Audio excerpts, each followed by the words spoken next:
Hello, this is Kirill from Forexboat.com and welcome back to the course on money management.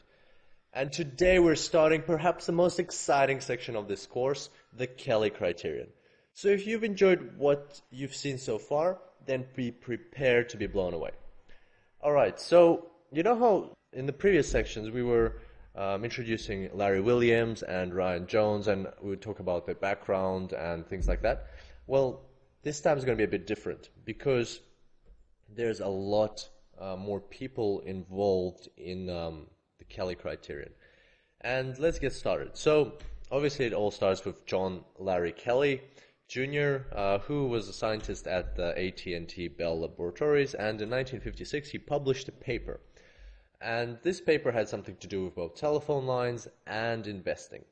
So the fact of the matter was that telephone lines at the time were not as great, and sometimes, or quite often, there would be loss of signal and therefore loss of information.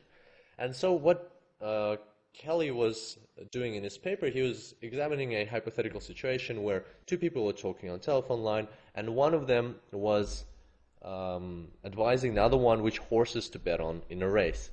But due to loss of signal, the receiving person was not getting the full picture, was not getting all of the information through the telephone. And so Kelly came up with a mathematical way that the receiving person could use formulas and maths to get the full picture, to devise the full picture. So from the bits and pieces of information he was getting, he could still determine what the full picture was.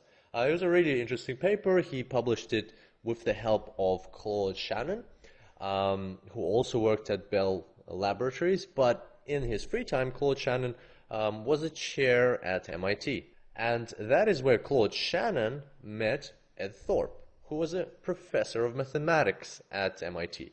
And they became good friends, and together Claude Shannon, Ed Thorpe, and Claude Shannon's wife Betty would go to Las Vegas to play blackjack and play other games in the casino to try outperform the casino, outwin the casino, because they were like really into maths and they tried to apply these mathematical methods.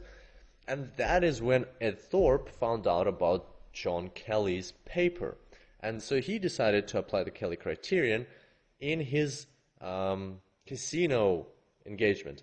And it was working really well for him. He was able to make lots of money, and then he decided to see if he can apply the same Kelly Criterion in trading. And that's what he did. He established two large funds, which for 30 years were able to earn 20% profit per annum without even 1 year where there was a loss, which is an incredible result.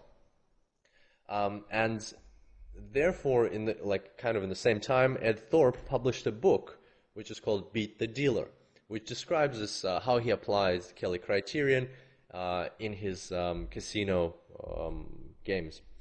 And this book was picked up by Bill Gross. And Bill Gross, he wasn't famous back then, but he read the book, he really liked it, and he decided to try out these methods in the casino. So he went and played blackjack. He turned $200 into $10,000 by applying the methods in the book. He was really excited about it, and he decided to also use these methods in investing, and he was very successful at it, and right now his net worth is $2.3 billion. He's also started a very well-known investment company called PIMCO, and the total assets under management of PIMCO are $1.2 trillion. So it's a huge company. And you can see how this Kelly Criterion, it all started from John Kelly and went all the way through to Bill Gross, and you can see how its popularity has grown, how it is successful, how these people have achieved astonishing success by just applying this Kelly Criterion that was devised originally in 1956. So that's what we're going to be talking about. We're going to also look at the Kelly Criterion, and we will see how it is simple and yet very effective, and how you can also apply it in your trading to achieve great success. So stay tuned. I look forward to seeing you on the next tutorial, and until then, happy trading.